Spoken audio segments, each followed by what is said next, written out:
From St. Joseph, Missouri, here is Travis Lee Hartman.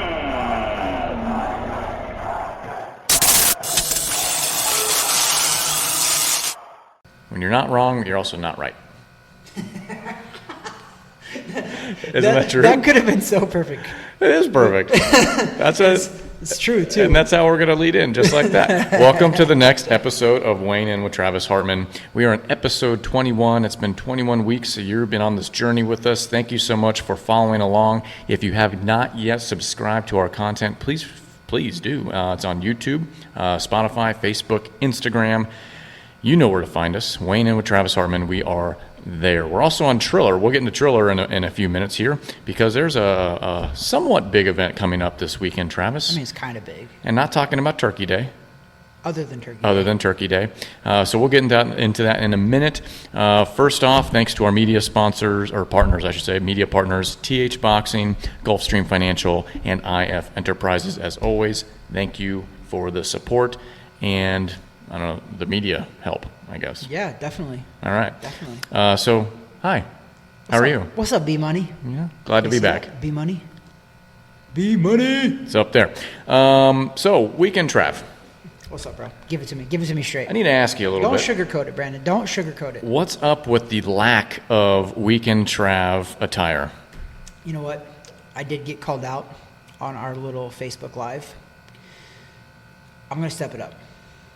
I am going to go ahead and promise everybody that next episode, you're going to see full-on tropical weekend Trav.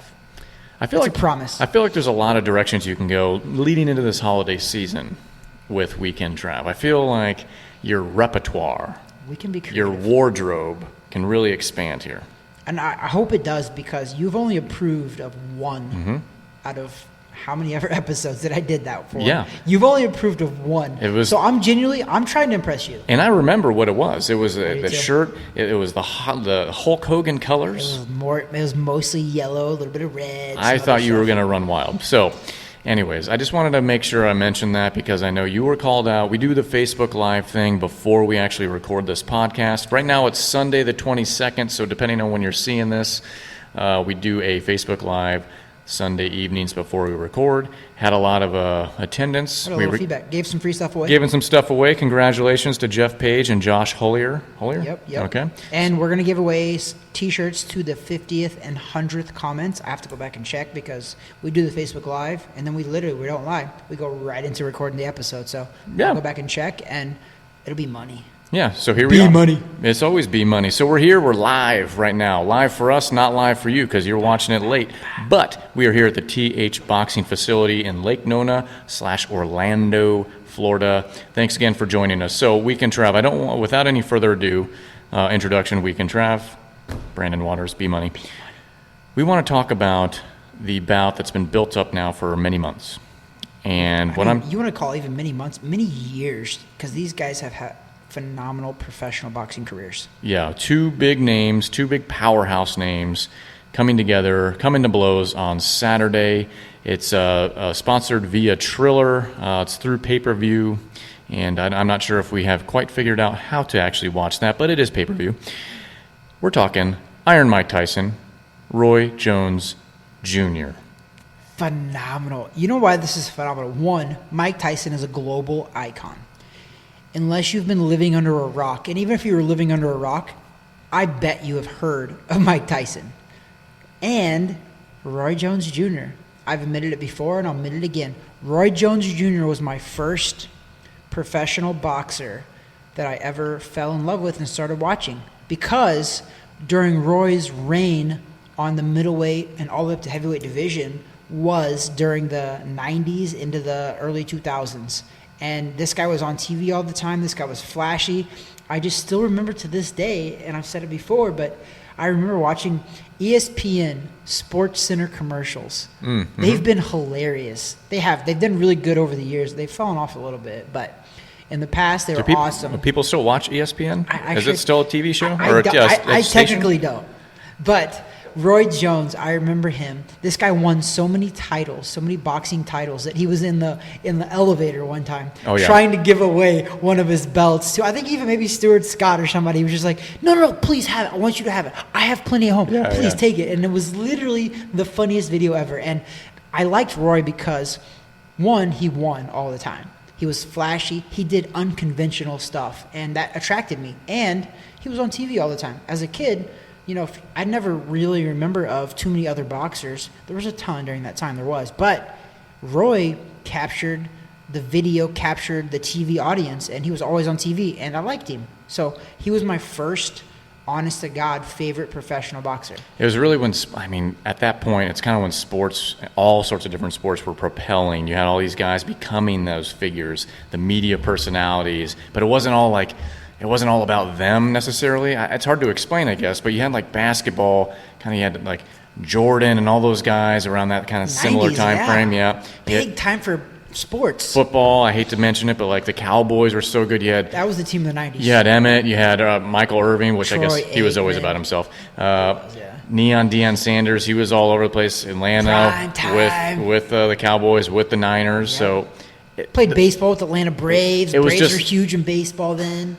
Even tennis, you had like Agassi and all those guys. That was more like early 90s. Yeah, that's right. Pete Sampras. Yeah. So it's when we were excited as sports was amazing. We were growing up, and that's what we had all of that. Yeah, because we're about the same age, so that was about the same time for both of us. So it was an interesting time, and so I do remember those commercials. But also on the other side of the ring, you're talking another icon, Mike Tyson. Iron Mike Tyson. For many reasons, right? But just known, pure power, a little off his rocker here and there. And we'll talk about that in a handful of minutes, just kind of giving a little more background about these guys. But for us as not just boxing fans, but sports fans. Great terminology right there. This is a big event for everybody. And what a weekend. Thanksgiving weekend. We have all this crazy stuff going on out there. We're wanting to get together with family. Some places they're trying to disallow it, whatever else. But this is what it's about. Coming together as sports fans, families, sports fans, and it's enjoying a sports family. It is a sports family. I mean, I remember waking up for like Thanksgivings and we watch football all day, right? And there'll still be that. Time. You'll still have some of that, but looking forward to this Saturday now. Yeah. And having that big event. To be honest, football hasn't been that exciting for me for about a year or so now. So I'm really looking forward to this because like people give him a lot of grief because they're like, oh my gosh, Mike Tyson's 54 years old. Right. Roy Jones is 51. But people, it's a new age. Sports medicine has been phenomenal. And what I mean by that is there's a guy, you might not know him, but you should because Roy Jones beat him and also got beat by him. But Bernard Hopkins won a world title at the age of 49 years old. He beat a 28-year-old world champion. So why I'm saying that is because 51 is not that old anymore. 54. Go on your little internet. The only time that I will encourage you to use Google is now. Google Mike Tyson. Google what that guy looks like right now compared to what he looked like 20 years ago. There's not a massive difference. He's taken this fight serious. There's a side-by-side photo. I think it was on Instagram where it shows him in the training element back then in his 20s and then just recently. And you can only see the age on his face. Yeah. Like, if anything, he looks stronger right now. It's like crazy. He looks like a brick crap house. Incredible. And if you don't like Google, you can go to, what is it, DuckDuckGo? No, DuckDuckGo. DuckDuckGo, yeah. That's an interesting play on that. Anyways, yeah, to your point, these guys are in their 50s. Sports medicine, diet, everything is so much different now. Training is different now, okay? I am just flabbergasted. That's a good word. Flabbergasted when I see these guys in shape in their training regimen right now. Because you can find it. I mean, obviously in today's social media age, follow anything boxing related, and they're going to start be posting clips and videos of these guys training right now. It's phenomenal. In phenomenal shape. They're ready. They are going to be ready on Saturday. They are not going to disappoint. It's, again, we say that it's considered and I'm air quoting here for Spotify people, exhibition. However, it's professional boxing round length. It's 3-minute rounds. they're not wearing headgears, and they're having judges. Mm-hmm. So for anybody out there that want to downplay this, these guys are going out there. They're going out to win. This isn't like a normal exhibition. Like I've put on some charity events where we do exhibition fights. We wear headgears and we kind of go out there and play around, give the fans a show. Nobody gets hurt. I want to tell everybody that I think Mike Tyson is going out there to hurt Roy Jones Jr. And I think Roy Jones Jr. is going out there to hurt Mike Tyson. And what I mean by that is these guys are coming out there to compete. All they've done their entire lives is compete. So when they go out there and fight, this is not going to be your typical quote-unquote exhibition. These guys are fighting. And Roy Jones was on Joe Rogan and talked about it. Roy Jones is like, yeah, he's like, this is going to be a fight. He's like, they told me it was an exhibition. He goes, but then when they start laying out everything that's going to happen, he's like, this is a fight. He's like, these are 3-minute rounds, which is professional boxing. It's 8 rounds, right, which is a serious deal. And he's like, there's judges. How many exhibition fights do you know personally that they judge? For me, it's 0. It's not an exhibition. Exhibition means there's no judges. Right. That's actually the real term for an exhibition. Means they're not going to judge it. It's for the fans, but they're judging it. There's judges. So it's going to be a great fight. I'll buy it, Brandon. Like we are. Sure. We're getting together. We're Yep. going over to our friend's house, Brian Price, Yep. Price Boxing. What up? Yep. We're going over there to watch it, and it's going to be great. Yep. Like, So in a few minutes, we'll kind of get into your thoughts, and I want to plug you into the seat of why Jones Jr. will win, and then I want to take on your take on why Tyson wins. I want to see both perspectives, and then we'll talk about your final assessment, though we will put a prediction video up a little bit later this week. Tyson, record 50-6. phenomenal. 44 knockouts. Hall of Famer. Jones Jr., 66-9, 47 knockouts. I mean, this is what we want. This is what now, granted, we've talked for many weeks here, for a couple months now.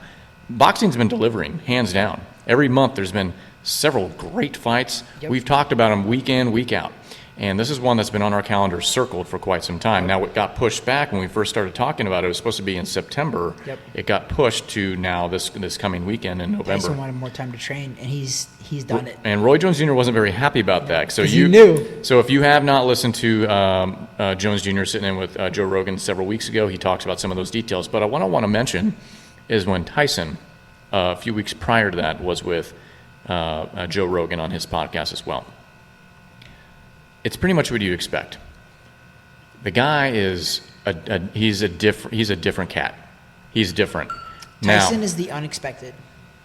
flat out says that the gods of war have re-engaged him. OMG. Yeah, he's he basically gets off on the idea of hurting people in the ring. I mean, this guy is in tune. He was actually, some of his words, and this is paraphrasing, so I don't want you to take this as direct quotes. Paraphrasing this, that he was nearly concerned about getting back into a training because of that switch going off in his head.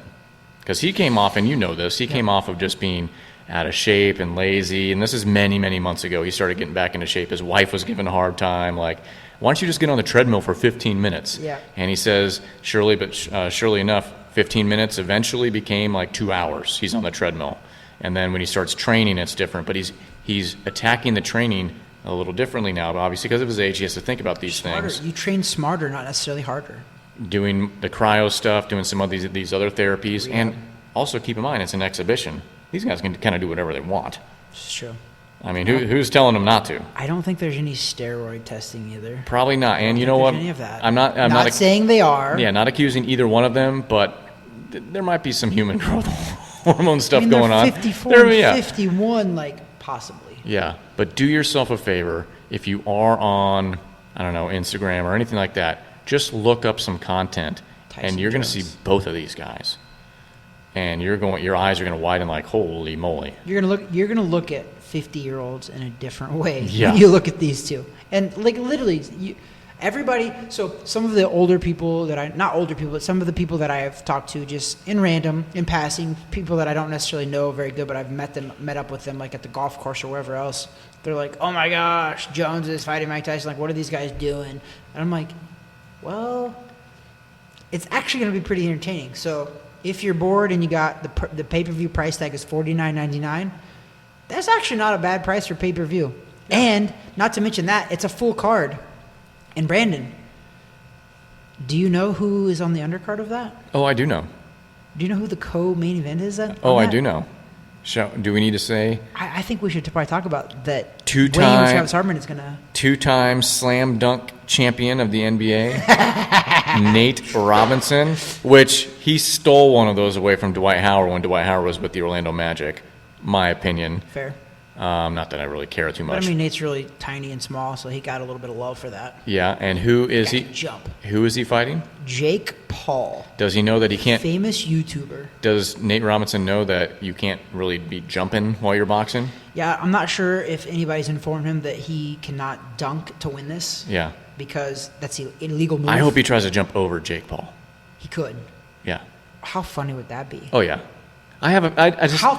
Let's say the first round, the bell rings, he runs at Jake Paul, and Jake Paul's like, and freezes up, and then he literally jumps over Jake Paul. To be fair, is that possible? It is possible. I think so. Leapfrog him. That's funny. Now I know those two fights. I'll be honest with you. I don't know what else is on this card. I'm not much else. Probably not. I feel like there's still a circus component to this a little bit. There's a very entertainment value. Entertainment value is... we have a YouTuber, Jake Paul, fighting a former NBA player. Yeah, which is great. Jake Paul's had a couple of fights. They're all exhibition stuff. That's fine.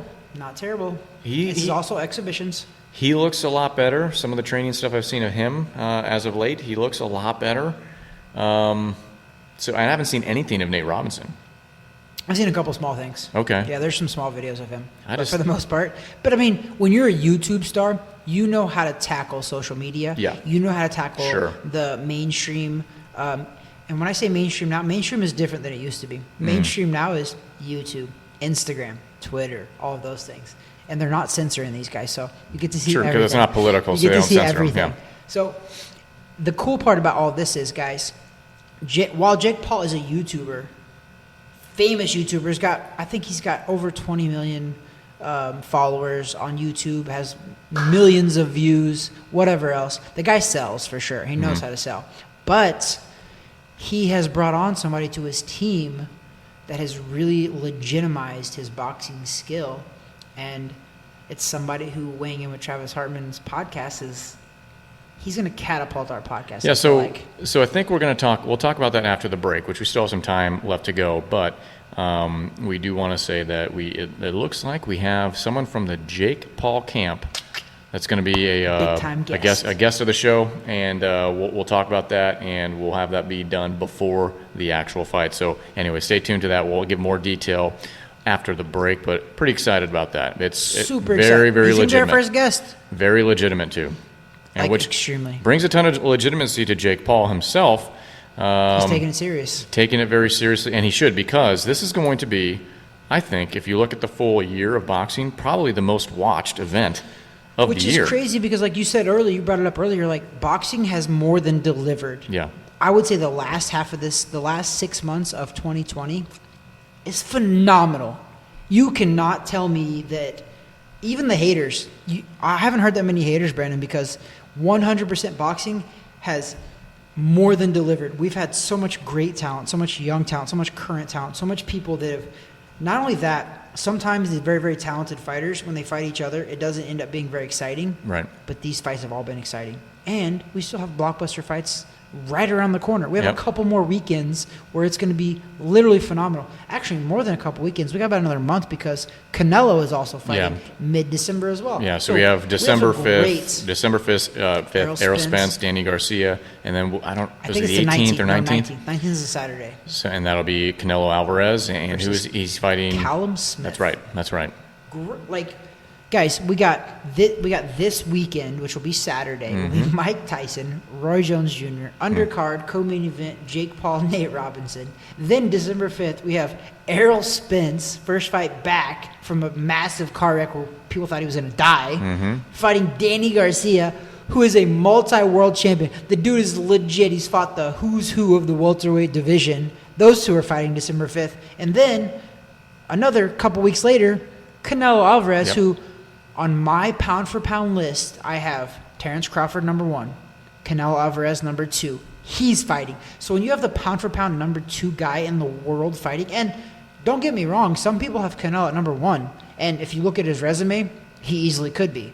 I have Terrence Crawford there, and a lot of people do as well. But we have these people ending the year. Brandon, I got to put this out there because I was just talking to a guy, Rashad Galloway, on Instagram. Good dude, former professional boxer, trains a bunch of people now. Phenomenal guy. I think he was in Pacquiao's camp and we were talking back and forth about 2020. Literally, this just happened today on Instagram. We were talking back and forth, and I was like, man, he's like, it's been a rough year. He's been tough for a lot of people. I was like, you know what? I was like, it has been really a rough year, man. I was like, but to be 100% honest, low key, this has probably been one of the best years of my life. Career-wise, everything. It's been one of the best years of my life. And he goes, I didn't want to say anything, Travis. He's like, but me too, man. He goes, low key. He goes, it really has been. He's like, it's hard to celebrate it when the whole country and the whole world is kind of struggling. So I don't try to like celebrate that. But inside, I'm like, this has actually been a really great year, this is Brandon. the thing. So this is kind of a tangent subject, Be which is money. fine. Yeah, I would say this has been probably one of my better years as well. And I obviously I know some people are going through tough times. But when you're in that position, and to you and that gentleman, what you're saying, that brings and it keeps you all humble. Yep. So it's not a pat yourself on the back, this year's awesome. You see so much, for several years you could just flip on any social media thing and it's just, it kind of roll your eyes. It's like people celebrating themselves. And first of all, you don't know if it's real or not, but they're celebrating themselves. Social media. You know what? Today's day and age, guys like you, him, myself, whoever else that's having a fantastic year or not, you look at things and your perspective is different, and you look at whether it's business, family, socially, whatever it is, and if you're excelling, 2020 has kept us very, very humble. Yep. And I think that is huge, and it's a huge lesson going forward into 2021, 2022, et cetera, to keep that mentality of stay humble, keep grinding, keep working. Yep. Keep working. And just bless those around you. Yep. It's not all about just blessing yourself. Bless your family, your friends, your neighborhood, whatever it is. Yep. Everyone that's around you. But stay humble and committed. And you know what? And you're so right too. And the thing about it is, there's this phrase that everybody always says that I like to think about it quite a bit. It's like people always think that you're not allowed to be sad because somebody has it worse than you. Like, everybody has their own struggles for sure. Sure. But it's that same token, though. It's like you're not allowed to be happy because somebody else could be happier than you. So, like, it works both ways. So, what I mean by that is you can still be happy for individual success. And the reason I'm happy, Brandon, is because I feel like I've helped more people this year than I've ever helped. So that's why. And the same thing with Rashad. We were talking, and he was like, he's in a similar field as me. He's personal training and helping people. And he's like, Travis, he's like, I've seen myself mentally and physically helping more people this entire year than I ever helped in my life. And I was just like, dude, same. Like, I think personal, private training right now has exploded because, and I don't agree with this, by the way, because the government has shut down public gyms. To me, blows my mind. Not everywhere. Blows my mind, though. Well, everywhere did at first, though. At first, yeah. A lot of stuff was But sure. Some places like the great state of Florida that we live in, DeSantis, you know what? I love you, dude. You're doing amazing. Mm-hmm. He really is. We have the third largest population in the United States. But per 100,000 people, we have I think we're 14th in COVID deaths. We're number 3 in COVID positive tests, but yet we're 14 in deaths. We're doing something good over everybody else. We're literally the third largest population. So, of course, we're going to have a lot more people pass away from COVID-related COVID-related, because we have more people. Yeah. But per 100,000 people, we're less than top 15. Yeah. So, DeSantis, you're doing a great job. Yeah. And why I say that is because when everybody shut down, they considered some essential businesses. And to the government, quote unquote, their essential businesses, McDonald's was allowed to stay open, but your local gym shut down. And that's why my business went through the roof, because people need exercise. Yeah. We all need, it's not a want, it's a need. It's part of your life. You need to exercise to be healthy, to naturally build your immune system. And that's what's kind of upset me a little bit about the government is they're only talking about vaccines, they're talking about pharmaceuticals, they're talking about injecting all this stuff into your body to fight COVID, and nobody's really talking about building your immune system naturally, eating better, exercising more. And mental health. And mental health. And when you exercise, and that's 100% correct, when you exercise, you release happy endorphins, they're called, in your body, which helps you mentally as well as physically. And what we do as a personal trainer, I don't just physically help you. It's a mental release. It's therapeutic. And when you shut down gyms, these people lose their release, and they need that. Gyms are needed. Gyms, of all things, should have been essential. And I get it. Gyms are, when you pack a gym full of like dirty, disgusting people touching machines, not only COVID, anything, it can be dirty and disgusting. Let's implement some better rules maybe, but let's keep gyms open because we need them. And there's a guy, I believe, in New Jersey, I forget his full name, it's Ian something from New Jersey, and he refused to close his gym, and they fined him like $14,000 a day. And as of right now, before this episode aired, he had zero, he kept it open and people were coming still. He's had 0 COVID-related deaths because of his gym.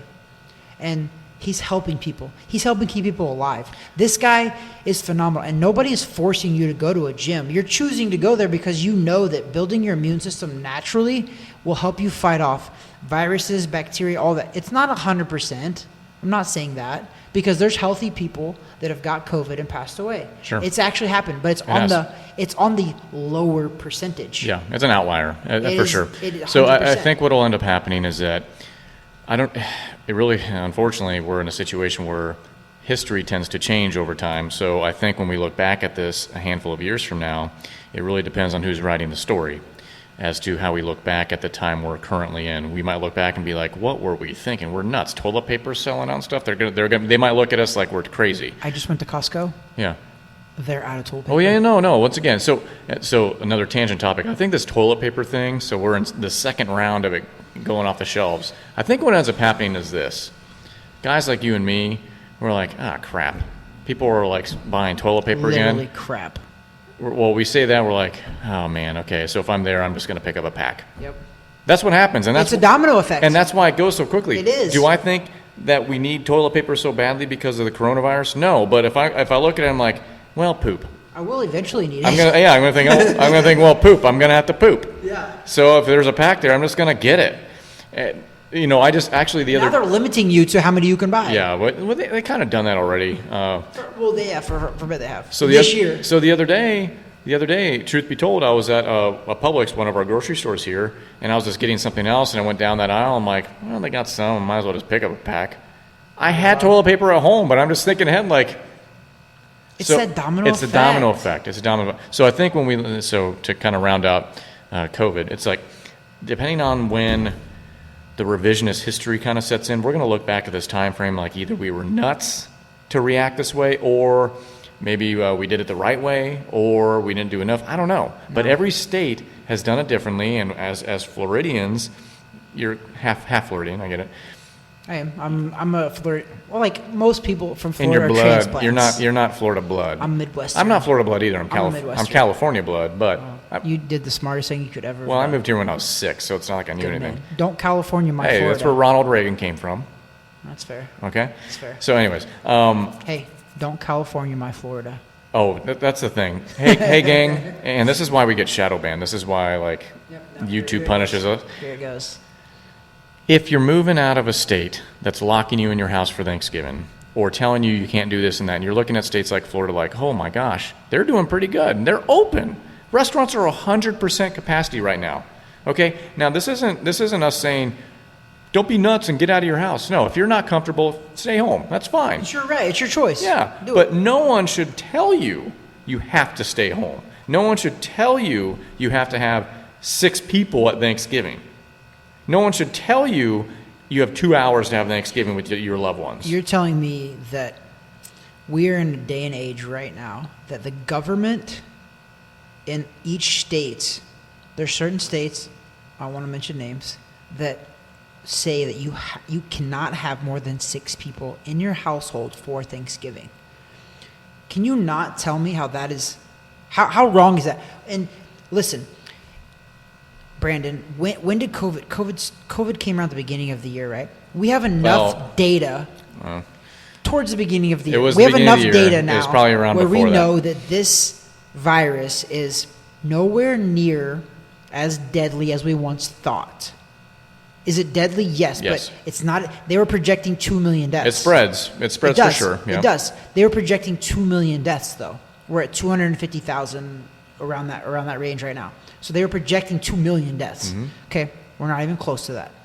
So I can see if this was like killing off every single. You walk outside, you get it, you die, but you don't. It literally has a 99% overall survival rating. And once again, to your earlier point, there are outliers. There's healthy people that have died. Completely get it. There is. That's in the lower, less than 1%. But it's a weird thing. I mean, let's be honest though, and it's I don't want to say it's the flu because it's not. But some healthy people when they get the flu, they die. Something happens, pneumonia, whatever else, they die. Everybody wants to go to my Facebook, and they kill me. But people don't realize, today, I went to lunch with a doctor. Mm-hmm. I'm not kidding. I was talking to him about all this stuff again, and I'm just getting his point of view from everything. He's a traveling doctor. He's been going. He lives here in Lake Nona. He went to Texas, works in the ER, and I was like, hey, be honest with me.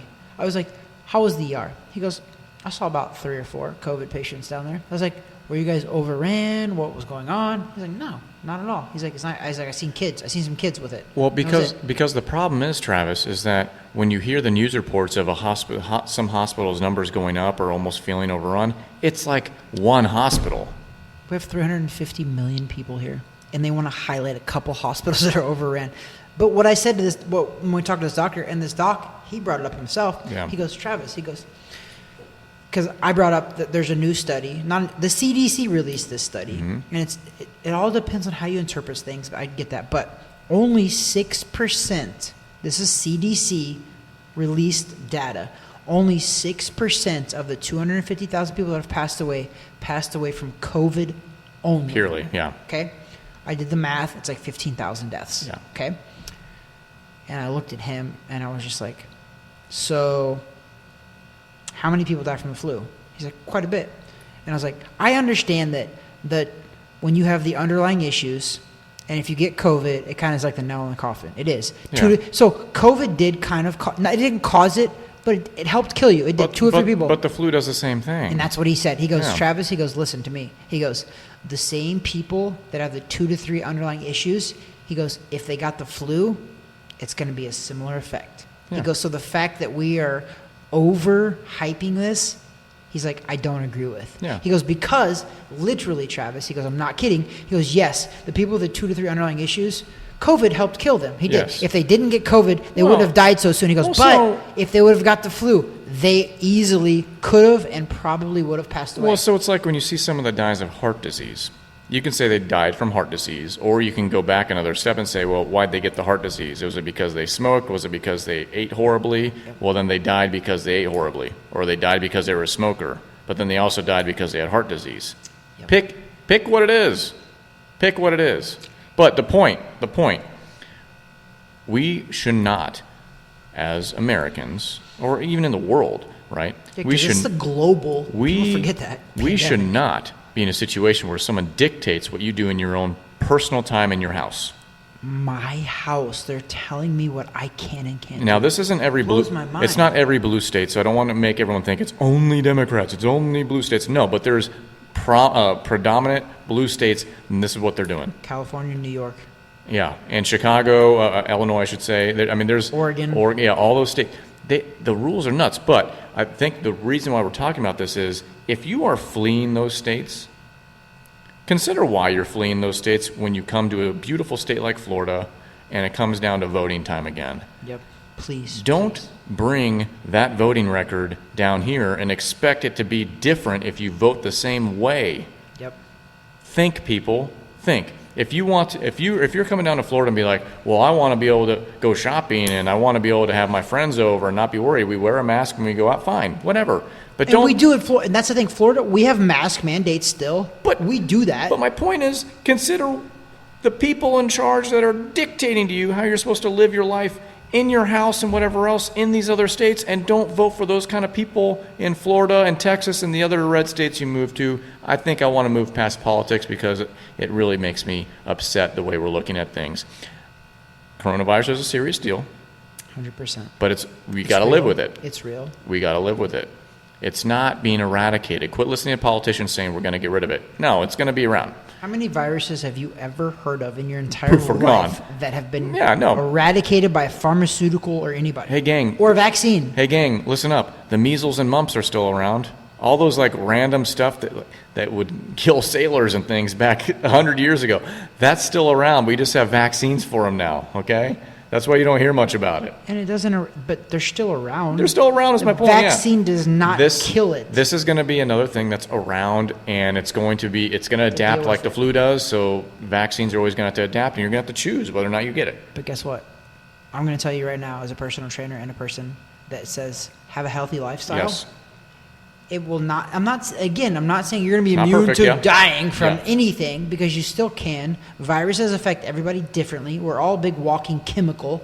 So chemicals react differently to other chemicals and viruses. So what I'm saying is, if you're going to do a risk reward evaluation of your life, okay, then the reward that you should do is exercise, eat healthy, be healthier overall. Are the risks still going to be there? Yes, but they're going to be more limited. You are going to put yourself in more of a position to succeed and to live. Yeah, and so we're talking about life and death right now. So be healthy. And so while the risks are still there, your outlook at those risks when you're looking at your life, it's going to be different. 100%. We are huge advocates here.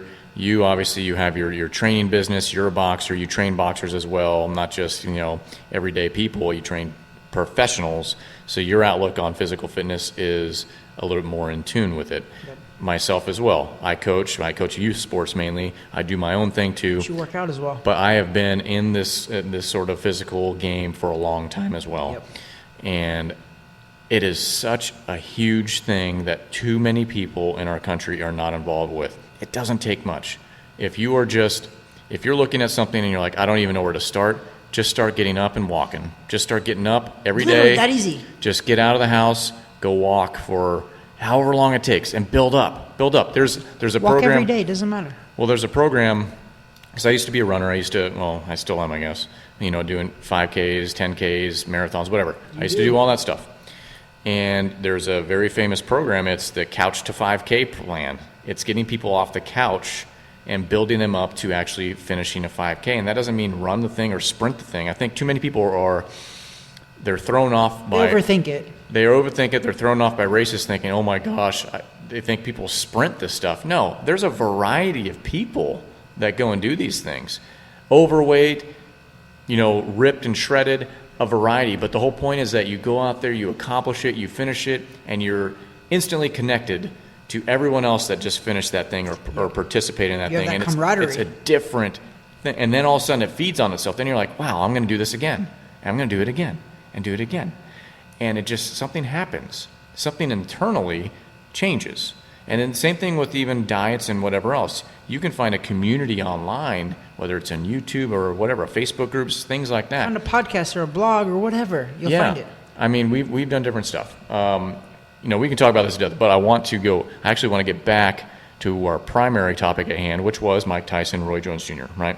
So I think when we get back from break, what we're going to do, I want to attack this fight from your opinion as whatever hat you want to put on, fighter, promoter, whatever. Why Jones Jr. wins. And then we're going to talk about why Tyson wins. Okay? And then you just give the overall assessment. We'll talk about it.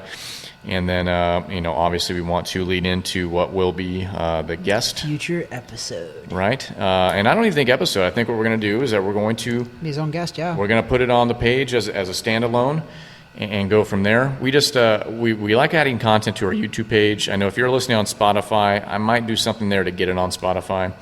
But we have content out there. We have predictions for fights. We have just other random stuff. We do, obviously, our podcast every week. There's a lot of good content on there. If you are not subscribing, just click the button. What harm is that? You just click the button? Zero harm. And then when you go on YouTube and you're looking at cat videos and other stuff, our video might show up in your feed too, and you just click on that. It's kind of cool. Brandon's cute bearded face that is slowly growing back. It is. Look at that. Comes in. Look at this guy. It's been 22 days, and It's you know, amazing. I'm getting It's there. Amazing. I'm getting there. Thank you. You're a better amazing man, too. You're a better man than me for Well- Brandon shaved his beard at the beginning of November for Men's Health. Yes. Yeah. I backed out of it because I'm a pansy. Yeah. I will admit that. Yeah. And Brandon did not. So God bless. Hallelujah. It's already coming back. And I probably would be close to where he's at right now too, but I wussed out. Well, thank you for the love there. Well, anyways, I got to keep it real. We keep it real here. we don't always tell you keep it anything real. but We keep it real. We stuff. have our opinions, and that's probably why we get shadow banned a If little I bit. fail, I fail miserably, but I will admit it. Hmm. I failed that one. I failed that one. But then, if you actually admit your failure, is it a failure at all? That's so deep. Or are you learning? You're So, with that, let's go ahead and We take don't a... fail. We learn. We learn. We learn through trials and tribulations. So we're going to take a short pause here. We're going to come back. We're going to talk about the bourbon we're drinking. We're going to talk about the big fight this weekend again, give more an analytical assessment on that. And then we're all going to also talk about our guest coming up this week, Future guest. which is tied to this pay-per-view. You don't want to miss it. Thank you so much. If you have not yet subscribed or followed, please do below. You can even hit that bell icon and you'll get a notification of it. Why not? Cat videos are fun. I get it. Trick shot videos are fun. I get it. I watch that stuff too with my kids. Weighing in with Travis Hartman is fun. Exactly. We give away free stuff. Exactly. Listen to us. Exactly. So you should be watching and subscribing. And that is it. Amen. God bless. Hallelujah. We'll be back in a few moments.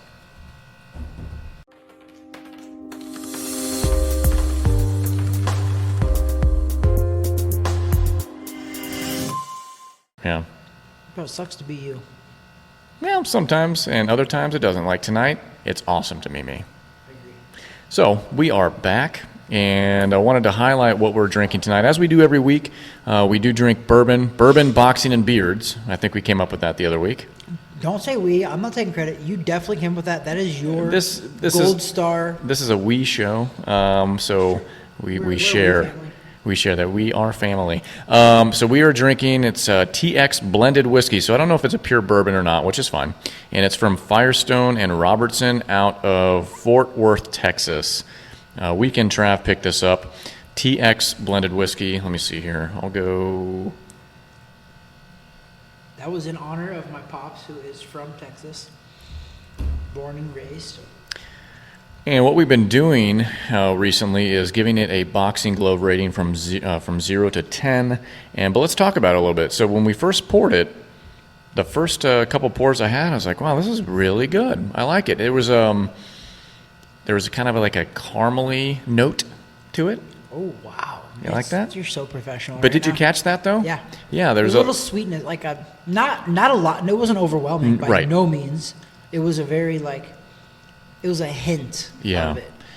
And so I really liked it. It does have a good scent. I mean, it tells you some things on the bottle. It does have a good scent, and I'm enjoying this. You know, obviously we haven't drank like a whole bottle yet, but we're enjoying it. So we're not chugging it or anything like that. So TX blended whiskey out of Fort Worth, Texas. That's Firestone and Robertson. Price point, what would you say? It was a little bit above average. Yeah, I think it was like 45. Okay. So and same with almost anything. The more you spend, chances are it should taste a little bit better to the palate. But you can find some very good stuff on a cheap basis too, and we've highlighted some of those in other weeks. So I don't know. Let's give the ranking. We were doing the 0 to 10 boxing gloves. What would you give this there, Weekend Trav? I'm gonna go pretty good here. I'm gonna go 8.5 Wow. because it was a good. So I said it at the beginning. I said it's a very kind of it was a little strong at 1st, but it's smooth going down. Like strong on the taste buds, and then when I swallowed, it didn't have that like real strong like taste. You're such a PG-13 guy right now. What? I just smiled. But it did strong taste at first, but it was very smooth sailing. Yeah, I'm giving it a strong 8.5, which means this is one that I would I'm gonna keep in my liquor cabinet. I would keep this one. We still have some in your liquor cabinet. We have a lot of leftovers because you forced it on me. Well, so I'm giving it a 7.8, which is a very strong score. Very strong. So what we do here, we average the two, 8.5, 7.8. If my rough math is right, that's an 8.15. Ooh, solid. Which is a solid number. That's probably the highest we've done so far. Now, we only started ranking them a couple of weeks ago, Sure. so we haven't gone back. I think we had a few others that we really enjoyed. But this one is really, really strong. So, I mean, you look at the label, and it looks almost like a novelty. TX, Texas. Like it's... But I wasn't impressed with the presentation of it. I wasn't. Well, it has this little canvas thing around the neck. Yeah. So it's very nice. So we're giving this 8.15 boxing gloves out of 10 for your whiskey pleasures. We enjoyed it, and that is the bourbon boxing and beers or beards. Beers or beards? Beards. Beards. You have a beard too. I do have a beard too. That's true. That just So, happened. anyways, that is the whiskey selection for the night. Very good. So I'm enjoying it, and we'll continue enjoying it as we talk. We alluded to some things, Weekend Trav, before break. We were talking, obviously, about the pay-per-view via Triller. Obviously, Mike Tyson and Roy Jones Jr. We mentioned Nate Robinson and Jake Paul.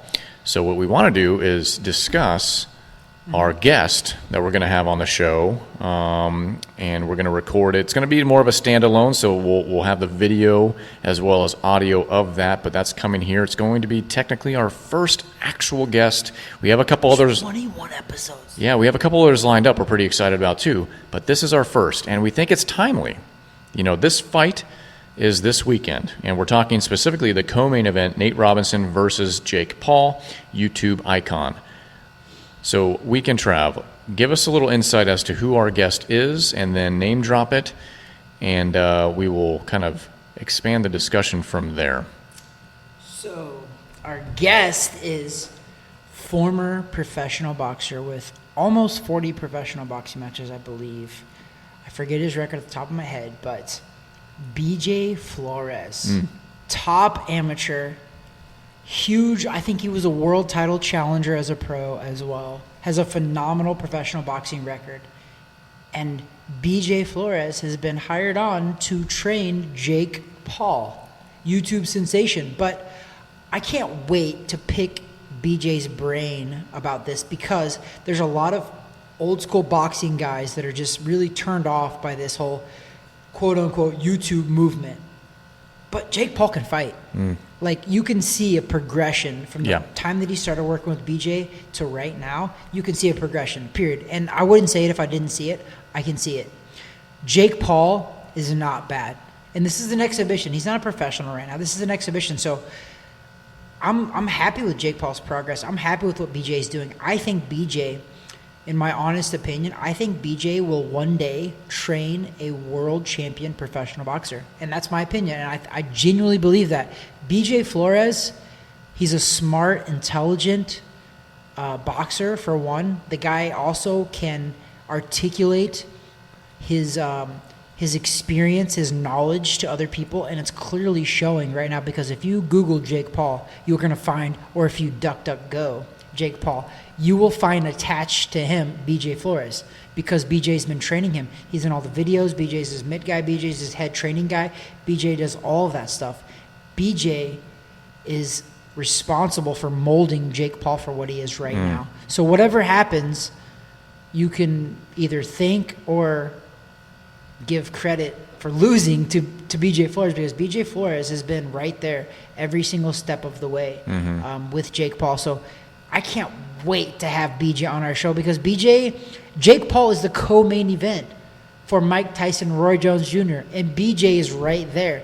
BJ's doing all of the media with all of those guys. BJ's doing all of the one-on-ones, all of that stuff. So I can't wait to hear BJ's take because, of course, I'm going to ask BJ who he thinks is going to win between Roy Jones and Mike Tyson. So BJ's going to be able to give us a lot of insight on that too.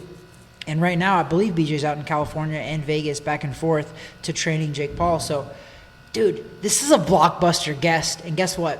He's going to be our first guest ever for Weighing In with Travis Hartman. So I'm pretty excited about that because BJ's big time. BJ is also a broadcaster for the PBC series on NBC and CBS. BJ is also broadcasted for the Olympics as well. This dude, he's got his stuff together. BJ knows what he's doing. But might I add where he's from? The reason why I actually know BJ is because BJ's from Springfield, Missouri, and he's a Midwesterner. I actually fought on the same National Golden Gloves boxing team from Missouri with BJ. Me and BJ were on the same National Golden Gloves boxing team, so that's how I know BJ. I've known BJ pretty much my whole life, all the way through amateurs, all the way to now. So that's why, like, I'm more excited to have BJ on the show because he's got my Midwestern ties to it. Sure. And you know, like, anybody that knows me, I'm always talking about the Midwest. I'm always talking about how great the Midwest is.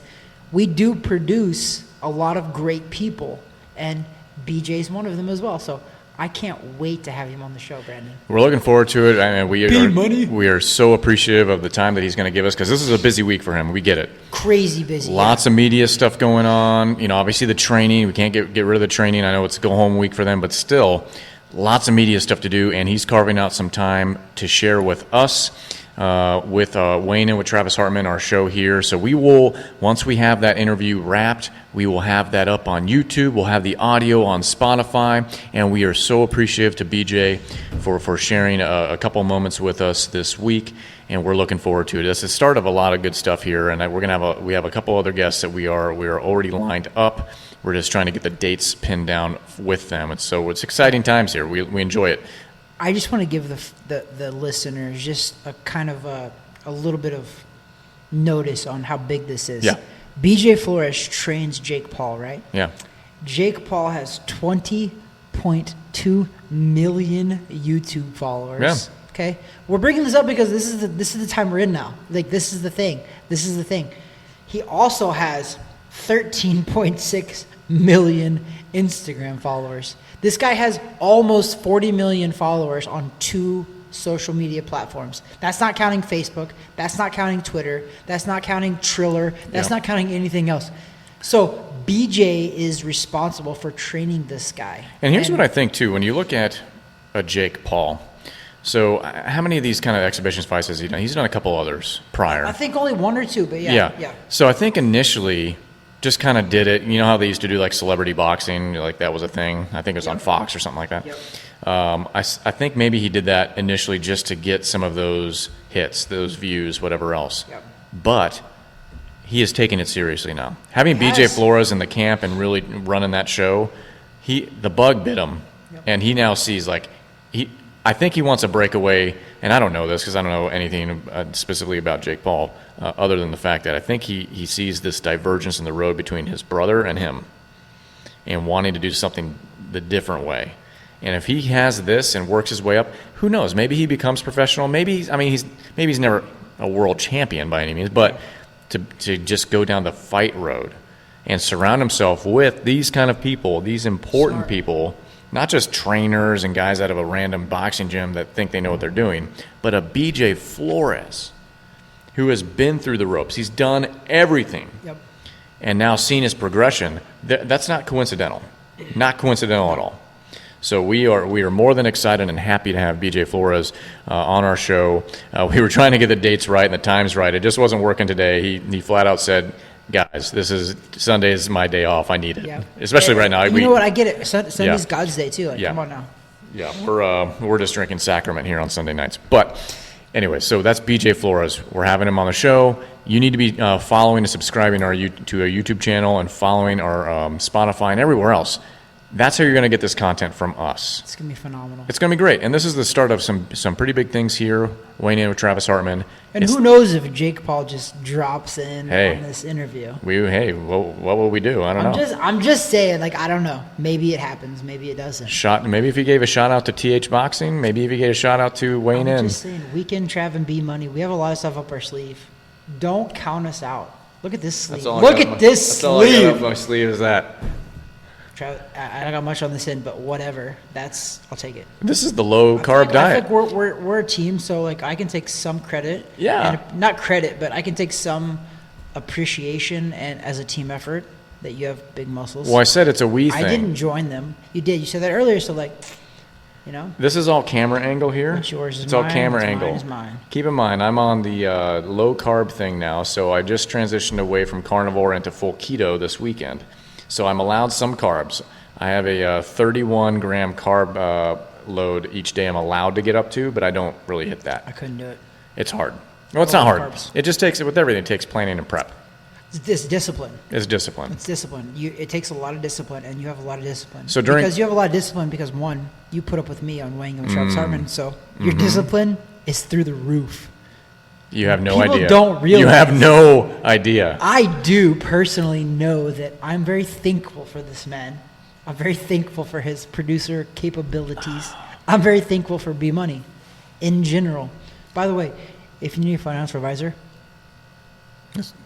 That's what I do. shamelessly, but whatever. I don't like to promote myself on this show for those purposes, but we I'm can available. Will. But we can travel. Just like I promote TH Boxing, you guys should contact the best trainer this side of the Mississippi. Boom. What up? So, where were we? I don't have any slots available, but go ahead and contact anyway. Anyways, we were talking, I was just saying briefly, I'm on the keto kick. We'll see how it goes. It's all prep, discipline, things along those lines. During carnivore for a month, I was good. I didn't break. I mean, I had like one or two things here or there, but not a full meal or a day. I just stuck to it, and it worked. Mentally, I was focused. Energy-wise, I was pretty much plateaued all day long. Obviously, weight loss, eating only meat. It was crazy. Brandon, Meat, butter, you're eggs. pretty much disappearing to me right now. So I went down. I think I've hit my plateau weight loss, other than what I can do in the is gym. how much? 17 pounds down. Jeez So Louise. at 189 right now, I started about 206.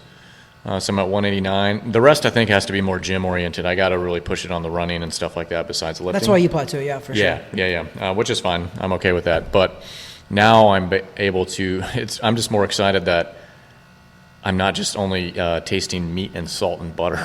Like I can – like some veggies and kale and things I can have. But still, there's carbs in that. You have to – I'm a kale fan. You have to measure it. So it's carbs. But anyways, so I'm on that. I don't measure my food. Well, no, I don't either. I measure by how many bites it takes for me to swallow it. Well, it's kind of crazy. Like with this whole thing, I'm also not as hungry. So when I eat, like in the past, I would like eat and I'm like, yeah, man, I just keep eating. Yeah. I'm like, now I'll have like a little thing and I'm actually okay. And it sustains me. So I don't know. Always listen to your body. As you get older, things change, I guess, but always listen to your body. Do what's right. If your body is starving for something or you can tell you probably need to feed it appropriately. Anyways, this isn't about me, but going back to... It is currently. So. Now it is, but I want to get away from that. So once again, BJ Flores, that's going to be guest number 1. Blockbuster first guest. Very thankful. We're very happy to have that, and we are very blessed. So with that, BJ Flores obviously is in the corner for Jake Paul, but I want to get back to the main event, Travis. I want to get back... Mike Tyson, Roy Jones Jr. We got the 54-year-old versus the 51-year-old. Two guys that you don't want to be on the opposite end of the ring against right now. I don't care who you are. They're No. 54 and 51. Go ahead and talk smack. You can talk smack while you're standing in front of your refrigerator, but these guys will bulldoze you still. Yeah, this is going to be a very interesting bout. So what I wanted to do after maybe you check that Packer score, after you check that Packer score for me, what I want to do, Weekend Trav, is take a look at your perspective from Roy Jones Jr. winning, what it takes for him to win, and then Mike Tyson, why Mike Tyson wins. So both of those, Okay.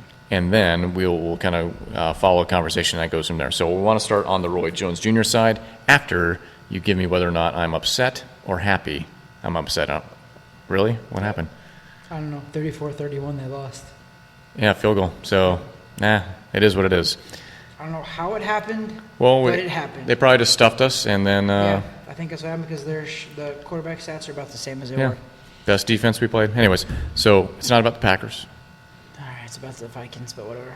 The Vikings. That's it. I don't- They played the Colts. They played the Colts, yeah. The Cowboys played the Vikings, my bad. Okay, so we're going back, sorry. Triller, pay-per-view.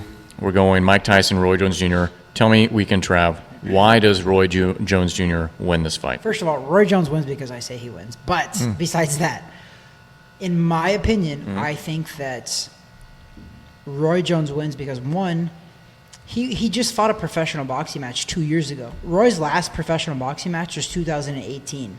So the guy's not that far gone. He kept fighting for a long time. He kept fighting till he was, 49 years old? Because now he's 51. So his last fight was 2018. Roy has the speed, has the boxing ability, has the smarts to know that he needs to stay away from Tyson because What they always say is in boxing, and so for one, Father Time is undefeated. Father Time never loses, meaning you get old in that ring and you lose. Like, it's just undefeated. But when you have two guys that probably are victim of Father Time, now it's even. So I think Roy Jones Jr. is smart enough and in shape enough now to know that he should stay away from Tyson's power. Because, in my opinion, Tyson's 54. The only thing he has left is his power. They say the power that you have is the last thing to go. So I think Tyson's reflexes, it's just science. It doesn't matter how much money you have. It doesn't matter how much working out you do. Your reflexes eventually slow down. That's a fact. No matter who you are, eventually your reflexes slow down. So I think Tyson's reflexes at 54 years old, 60 professional boxing matches, a stint in prison, a stint in drug abuse, all of that. I think Tyson's reflexes are slowed down a considerable amount. So I think it's Roy Jones' benefit. Roy Jones' reflexes are still there. Even though he's been knocked out multiple times as a boxer, I think his reflexes are there. I think his boxing ability is there. I think Roy Jones is smart enough to know that he needs to stay away from Tyson's power. And that's how Roy wins. Roy wins by boxing and staying away from Tyson's power. Roy Jones has a very good boxing ability, has a good jab, has a good reach, and he can do all of those things. Matter of fact, Roy Jones, I think, is an inch taller than Tyson, so his reach is a little longer. So Roy, if he's smart, which I believe he is, and I believe the game plan is smart, he's going to stay away from Tyson's power. That's the key. The key for Roy Jones winning is stay away from Tyson's power, which is 100% obvious to anybody in the world. It's Mike Tyson. He can punch. Stay away from his power. Box him. Stay on the outside. Tyson is notorious for, and even in his career, Tyson is notorious for fading down the stretch. So if Roy Jones can take him into the deeper waters, into the 6th, 7th, 8th rounds, he's going to benefit from that. So stay away from Tyson early when his power is going to be there, and you can beat him later.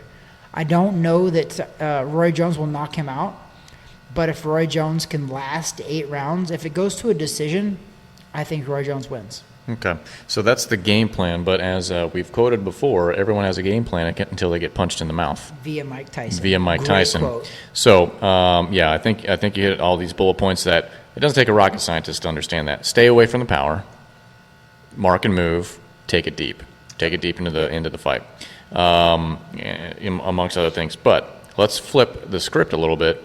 Tell me why Mike Tyson wins this fight. Same reason. Mike Tyson wins this fight because of his power. Mike Tyson still, early on, will have the quickness and the speed early in that fight for the first couple of rounds. And if he can catch Roy Jones Jr. early, he can knock him out. Because Roy Jones has already proven to the whole world he can be knocked out. Okay? Tyson's 54 years old, but Tyson also knows how to punch. When you're a professional boxer your whole life, I mean, Tyson's been pro since he's, 19 or 20 years old. He's 54 now. You don't forget how to fight. It's like riding a bike. I haven't rode a bike, Brandon, for a couple of years, but I guarantee you if you give me a bike, I'll ride it, right? Yep. Tyson's the same way. He's not going to forget how to box. Well, you see it from both these guys at the Exactly. gym. They know what they're doing still. And Tyson's not going to forget how to knock people out, okay? He knows how to hurt people. He knows how to inflict pain. Gods of war. Exactly. And if you know anything about Tyson, here's the deal. This is why Tyson is great, was great, because he was a little off. And what I mean by that is he was a little crazy. He was. And I can openly admit that professional boxers, for one, overall, we're all a little crazy. We are. I might seem halfway normal. I'm not going to say fully normal. I might seem halfway normal, but I'm not. I'm a little nuts. You have to be. Who else wants to step in a boxing ring with the best people in the world and get punched in the face? Okay? I don't like to get punched in the face. I'd rather be punching, but we also take punches sometimes. So we're a little crazy, dude. We are. We're a little mad. We're a small version of a mad scientist. So would you say, though, Tyson feeds off of getting hit? Yes, 100%. And I don't think, I know for sure that I don't believe Roy Jones Jr. has the power to knock Tyson out early.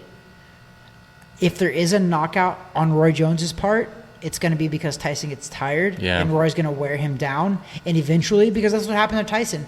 Guys, if you watch Tyson's fight against Kevin Mcbride, okay, which is a very, very, very sad fight, but I believe it's Tyson's last professional boxing match ever.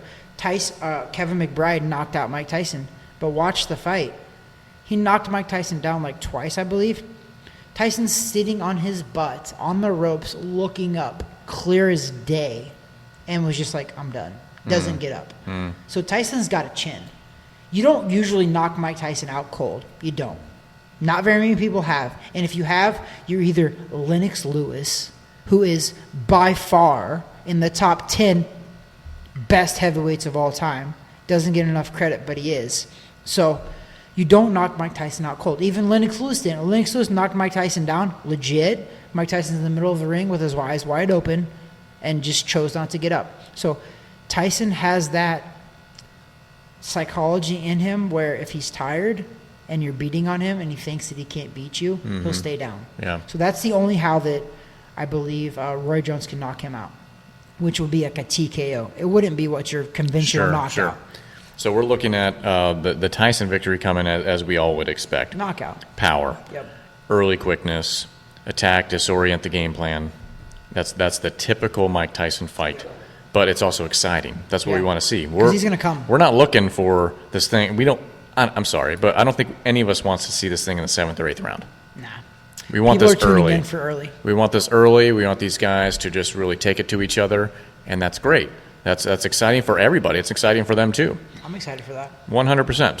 So that's your opinion on both of those. Obviously, we'll put the prediction out there. We've already kind of said it what you think, and so when we post that video, we're just more reiterating your perspective. You are taking Jones Jr. Don't give me the specifics like rounds and things like that. So you have that, and I'm on Who's the going to win, Brandon? I'm on the other side. I'm going Tyson. Give me your professional To opinion. those points, really, because there's no. He's not going to come out suddenly like be left-handed or anything. He's going to come out and he's going to want to attack and impose his will. And I think, given what I've seen so far, I get it. Jones Jr. is crafty, he's slippery, but Tyson's his wider frame is just a bit different. He's built differently. He's a beast. Especially at this age, I think your size width-wise matters a lot. And That's what she said. I think I think the That's my first all day. I think the explosiveness is there, and if he catches him early, which obviously it's an if, but if he hits something early, it doesn't have to be to the face. Hits it to the ribs, hits something. If he touches Jones has got a questionable chin. Well, not even that, but if he gets him in his body, you're 51. Yeah. Your body ain't the same anymore either. I know it's only been a couple years removed. Yeah. Okay? But a couple years removed, you weren't fighting Mike Tyson. Yeah, and you got to realize too that this isn't a real boxing match. So I can see Roy Jones Jr. or Tyson even when the going gets really tough in a boxing match, when you're making millions but you're not fighting for the money. You're fighting for that the ego, all of that. In a boxing match, in a professional boxing match, I can tell you that when you're fighting for ego, not just money, for ego, you go a little harder. Yeah. When things get tough, you bear down. You're like, fuck this. I'm going to get it. Ding. I apologize for that. But you're like, I'm going to get this. But when Tyson Jones fight, they're going to have that. But also, I'm telling you right now for a fact, they're both retired. When things get really tough, the motivation inside them, every single fighter always has to answer questions in a fight. It always comes, I don't care who you are. There's a time in the middle of a fight when things get tough. And that's life too, where everybody has to answer that question is, one, what's my why? Yeah. Is it worth it to take this damage and keep going? And I'm going to tell you right now that both of these guys, they've already been through that damage. Yeah. They don't want to go through it again because for their ego, they don't need to, because this is not a major real boxing match. So whoever makes it tougher on the other guy, that's who's going to win. If Tyson catches Roy Jones Jr., I don't see Roy digging down really deep in the heat of the moment, digging down deep in the late rounds and coming out with the win in the championship rounds. No. We're not going to see that. If it gets hard, one of these guys are being like, It's not worth it. To this, so to this bullet point of that fight, if this is what happens, here's why I give Tyson the advantage in that, is when you look at what he has come through from a training standpoint to now, to get ready for this fight. Rather than Jones Jr. has been training guys, he's kind of in shape already, whatever else. He's had to do more to get into boxing shape. I understand that. Yeah. But for the most part, he was in shape. Not purely in a fight shape, but he was in the gym still. He was active. Tyson was not. No. He has gone through the fire to get where he's at now. True. In a short period of time. So I think when the going gets tough in that situation, who's going to dig deep and pull out what's necessary? The crazy guy is going to do it. I mean, you're not completely wrong on that, and that's where I think that it's going to be good for TV. Is that when things get tough, we're gonna want to see which fighter can answer that question. Yeah, I think I'm going to give. It sounds so crazy to say this. I'm giving Tyson the mental edge in the fight. That does sound crazy because he's the crazy one of the two. But I think his time off and what he's kind of been through from a life standpoint, and then re-engaging into boxing and whatever else. His perspective of things is a lot different than it was back in his prime, obviously. Oh, I got to tell a crazy story about Tyson. Yeah, so we'll do that in a second. So I give him the mental edge in this fight. So if it gets down to a situation that who's going to need that mental edge, and that's what's going to decide the fight, I give it to Tyson. You know what? I think I'm not going to disagree with you though. I'm going to disagree with who's going to win because I think Joe's going to win. Yeah, that's fine. But I think you're right because I do think Tyson's working harder. He has worked harder to get where he's at now because only reason is because he was way more out of shape. Yes. He was. So I think his grit and his sacrifice has been more than Jones Jr. Yes, and so I think you're right. I think if the going does get really tough, I do think that Tyson's probably like, you know what, man? I've devoted all this effort. I'm not going to give up. I'm not quitting now. And normally... He's pulling in that orgasmic talk. He's pulling in the Gods of War stuff. Crazy, dude. That goes crazy. I'm just telling you. So I give him the mental edge. I give the crazy guy the mental edge. And I'm going to give that to you because, and that's where my story's going to come into effect, is because Tyson's very mentally... You could say he's also mentally weak, but you could say he's mentally strong because that's how he used to beat a lot of people, is because he was mentally intimidating to them. People, a lot of the fighters he fought, they lost before they stepped in the ring with him because they were so intimidated by the guy. Because one, his boxing ability, not his boxing, his power ability, his knockout ability, but also the dude was crazy. This is a real life conversation that I had with Lennox Lewis, who knocked out Mike Tyson. Yep. I sat down with Lennox, just me and Lennox, one-on-one. We're in Jamaica, Montego Bay. Yep. Lennox can back the story up. We're sitting there, and I was like, I kind of assumed that it would be Tyson, but I still wanted to ask him the question because he's fought a lot of greats. I said, he fought Klitschko's. He fought everybody. Yeah. I said, Lennox, I know this is a cliche, man. I was like, but I'm a boxing guy. He's like, you know that. I was like, I'm a professional boxer too. And I was like, who is the most difficult / feared boxer that you ever fought? I thought it would be Tyson, but I thought it was very cliche. And he goes, Mike Tyson. Didn't even break. And I was like, okay. I was like, explain. He goes, okay. Lennox is a family guy. 100% has a child, multiple children, wife, everything. Huge family guy. Is there for his family, loves his kids. So in the build-up to Lennox Lewis versus Mike Tyson told Lennox in a couple press conferences that he was going to eat his children. Okay, Lennox was like, yeah, Travis, I knew he was crazy, but I looked him in his eyes.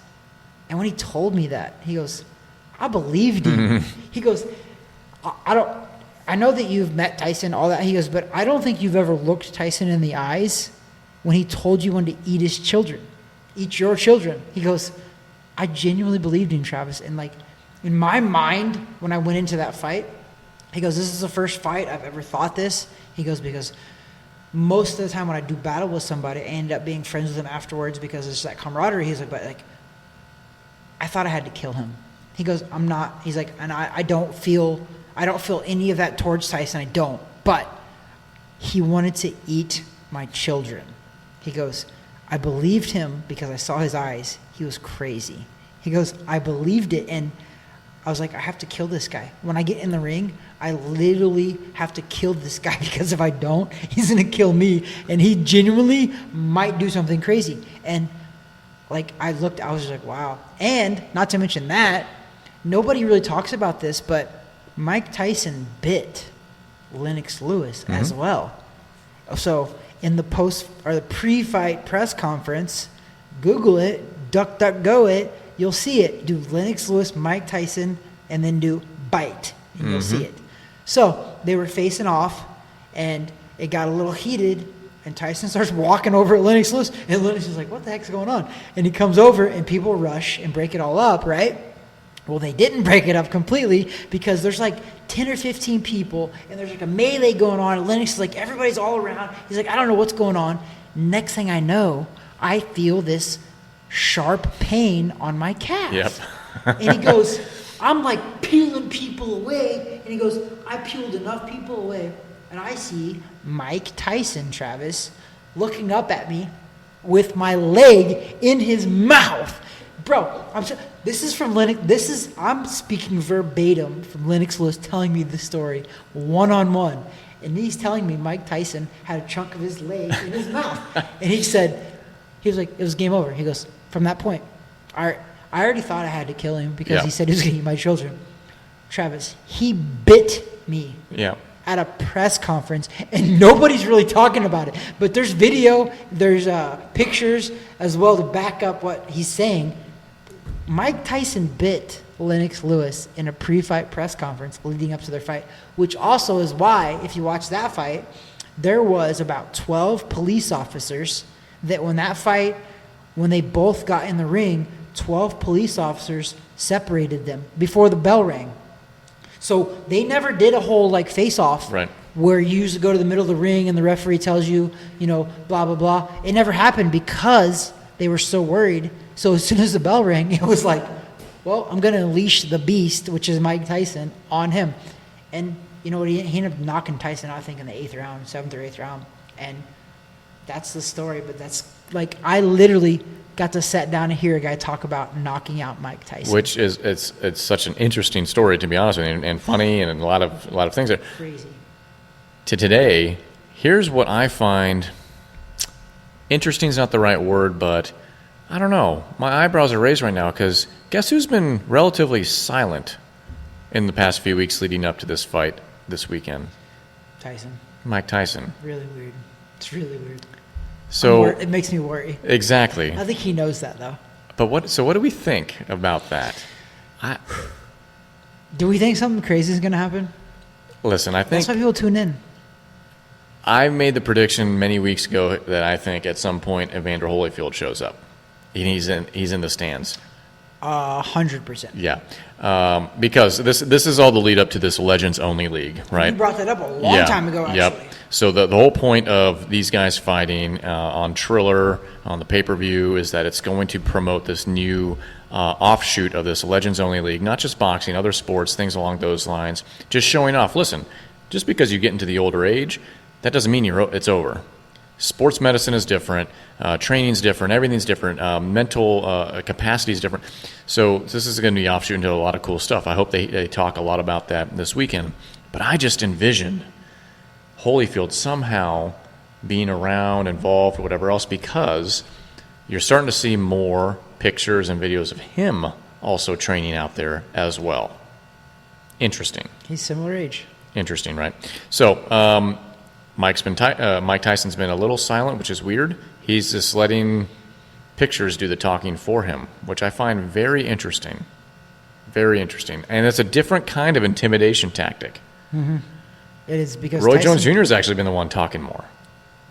Yeah, and that actually worries me on my prediction because I'm predicting Roy, and I always tell everybody, the person that talks the most, that's the person you better worry about because, meaning, that's the most insecure person, usually. With the person who talks the most is also trying to cover up their insecurities of their confidence. But Roy's confident. He knows what he can do. He does. He's not. You're not asking Roy Jones Jr. right now to do anything that he's not capable of doing. Right. He is fully capable of beating Tyson. This is a chess match at the end of the day too. It's these two guys both are capable of beating the other person. Mm-hmm. It's whoever shows up and implements the right game plan on Saturday night. Right. So the most important question, because we're on opposite sides of the aisle on this one, what's the bet between you and me? Ooh. Oh, you're putting me on the spot. See, we don't plan this stuff. We don't do pre-production talking about this stuff. I just throw it out of left field here. Because of the whole recent calling out of Weekend Trav. Ooh. So the winner, I don't know if I want to go that far, but it could. Okay, we can. Okay, well, what do you think? No, we'll say this. What do you think? The winner gets to pick the loser's wardrobe. Okay. That could be facial as well. Okay. So, meaning I might need to take that off the table, because now that I'm regrowing, I'm not shaving again for 11 months. I will promise you that I will not make you shave it again. Okay. I'll put that out there. Okay. Hoping that you'll give that back, but you probably won't. But the other person gets to pick the other person's wardrobe, which is hat, shirt.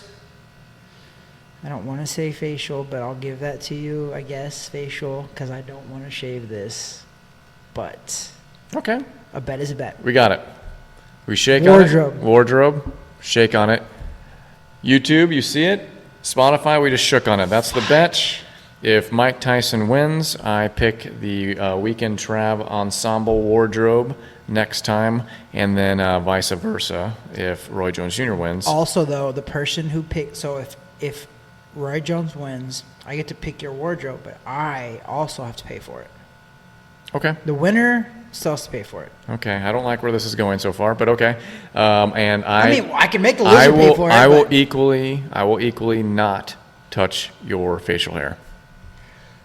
Okay, I'm better with Good. that. Okay, thank you. All right. So that's the bet. Facial hair's not touched. Listen. If you're listening right now or watching, if we haven't sold this thing to you guys by now, then I don't know what's wrong with you. You need to be paying and tuning into this fight this coming weekend, not only just for the main event, which is Mike Tyson, Roy Jones Jr., which is a blockbuster match, but also, you know what? Nate Robinson and Jake Paul it's shaping up to something that will be interesting too. We're not sure about the Nate Robinson camp by any means, but he's been training super hard. I've seen some videos. Dude, he's taking it serious, but yeah. As I know boxing, and boxing, you don't learn it overnight. No, you just no. don't. He's an athlete, I get that, but it's different. So this is going to be, in our opinion, specifically to me, I think this is going to be the most successful pay-per-view we've probably seen all year for boxing. Dude, $49.99. Yeah. What are you going to do with your night? It's COVID-19. Listen, you ain't going to Black Friday sales the day before to save that money. Saturday, buy it. Do it on Saturday, and you know what? Break all the rules from the blue states you live in, and just watch it with 10-plus people. It's saying that it's $49.99 in the U.S. The event can be ordered on Fight TV, TysonTriller.com, and major cable/television There you go. providers. So you have no reason not to. It's going to be an awesome fight. That's this Saturday. That's the 28th, correct? Yeah, the 28th, and that's right after Thanksgiving. So what we're going to do here, we're going to wrap up, and we're going to give final thoughts over to Weekend Trav. What do you got for us? Tune in. Boxing has been phenomenal, and I keep preaching it, but I promise you I wouldn't say it unless it was true. Triller, but Triller.com. Check it out. Like, seriously, I'm not usually in big support of boxing matches that are not meaningful on the professional boxing current scene, because this is not. It's not. This is an exhibition. However, what else are you doing on a Saturday after Thanksgiving? You're going to be home with your family, and I guarantee you all of your family, if you say the word Mike Tyson, you don't even have to say Jones Jr., say Mike Tyson. I promise you every person in your family will know who that is. Yeah. Turn it on. Buy it. It's worth it. It's worth it not just because of those, but they're going to put on a fight. And that's why I support it. I support it because I don't normally support crazy exhibitions, but I support this one because it's going to be a fight. Yeah, this is going to be a These two great guys match. are going to fight. So I support it. And I also support the fact that I'm calling Roy Jones Jr. I might be emotional on this one because he's my first favorite fighter of all time. I'm calling him, and I think he's going to win. And if he doesn't, I'm putting my wardrobe on the chopping block for B Money, aka producer, to pick. I already know what you're going to wear. I already have it in my mind. What is it? I'm not telling you. I'm not telling you. I kind of want to know. No. What I have to cringe about. So that is this weekend. Obviously, it's going to be a great matchup, and we are looking forward to it. We're going to have we're going to have a more specific, detailed prediction video later this week. Obviously, we're going to have the interview with BJ Flores as well this week. This is a great week, and on top of that, you know what? It's Thanksgiving. Everyone needs to be out there. Count your blessings. I know we're in a tough year and a tough season right now, but there is always something you can look at from a different angle and say, you know what, I'm thankful for this or that. Maybe it's family, friends, career, whatever it could be. It could be a multitude of things. Maybe you're unemployed right now, but there's just something to be thankful for. There always is. We are in the greatest nation in the world, irregardless of politics. And so from all of us here at Weighing In with Travis Hartman, happy Thanksgiving. We appreciate everyone here that is tuning in, watching, following, subscribing. Thank you so much if you are. If you haven't already, please consider doing so. And we just thank you so much from the bottoms of our hearts here. ELE. Amen. God bless. Hallelujah. Everyone love everyone. Thank you so much as well to our media partners, TH Boxing, Gulfstream Financial, and IF Enterprises. And I can't say thank you enough. Am I missing anything? B Money. You're missing B Money. Thank you, B Money. Okay, well, you're welcome, Weekend Trav. So with that there is Travis Hartman. That there is Brandon Waters. Thanks for joining us. Happy Thanksgiving, depending on when you're seeing this. God bless. God bless, guys.